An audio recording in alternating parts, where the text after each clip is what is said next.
Hi friends, ഇന്ന് കുറച്ച് pork fry ഉണ്ടാക്കിയാലോ. ചൂട് കട്ടിയുള്ളൊരു പാത്രം വെച്ച് എണ്ണ ഒഴിച്ച് കൊടുക്കുക. ചൂടായി വന്നതിന് ശേഷം വെളുത്തുള്ളി, ഇഞ്ചി എന്നിവ ചതച്ചത് ചേർത്ത് ഇളക്കുക. അതിനുശേഷം സവാള ചേർത്ത് ഇളക്കുക. പെട്ടെന്ന് വഴന്നു വരാൻ വേണ്ടിയിട്ട് കുറച്ച് ഉപ്പ് ചേർത്ത് ഇളക്കുക. നന്നായി ഇളക്കി യോജിപ്പിക്കുക. അതിനുശേഷം പച്ചമുളക് ചേർത്ത് കൊടുക്കുക. പച്ചമുളകും തേങ്ങാക്കൊത്തും പിന്നെ കറിവേപ്പിലയും ചേർത്ത് നല്ലപോലെ മിക്സ് ചെയ്യുക. അതിനുശേഷം പൊടികൾ ചേർത്ത് കൊടുക്കാം. മല്ലിപ്പൊടി, മുളക് പൊടി, മഞ്ഞൾപ്പൊടി, മീറ്റ് മസാല, ഇത്രയും സാധനങ്ങൾ ചേർത്ത് നല്ലതുപോലെ മിക്സ് ചെയ്യുക.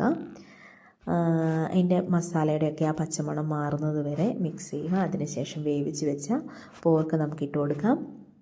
പോർക്ക് ഇട്ടതിന് ശേഷം നല്ലതുപോലെ മിക്സ് ചെയ്ത് കൊടുക്കുക.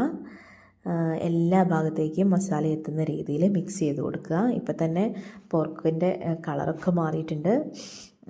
നന്നായി മിക്സ് ചെയ്തതിന് ശേഷം ഒരു 15 മിനിറ്റ് മൂടി വെച്ച് വേവിക്കുക. ഇപ്പോൾ ഒരു 15 മിനിറ്റ് കഴിഞ്ഞിട്ടുണ്ട്. എടുക്കുമ്പോൾ അത് നല്ലപോലെ എണ്ണയൊക്കെ തെളിഞ്ഞ് വന്നിട്ടുണ്ട്. അതിലേക്ക് ഗ്രാമ്പൂ, കറുവപ്പട്ട, പെരുംജീരകം എന്നിവ പൊടിച്ചതാണ് ചേർത്തത്. അത് ചേർത്ത് നല്ലപോലെ മിക്സ് ചെയ്യുക. ഇനി ഒരു 5 മിനിറ്റും കൂടി നമുക്കത് വേവിച്ചാൽ മതി. ചെറിയ തീയിൽ വെച്ച് ഒരു 5 മിനിറ്റും കൂടി നമുക്ക് വേവിച്ചെടുക്കാം.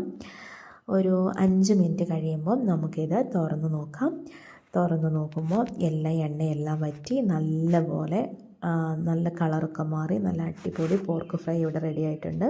നിങ്ങൾക്കും ഇത് ട്രൈ ചെയ്ത് നോക്കാം. ബൈ. അപ്പം അടുത്ത വീഡിയോയുമായി നാളെ കാണാം.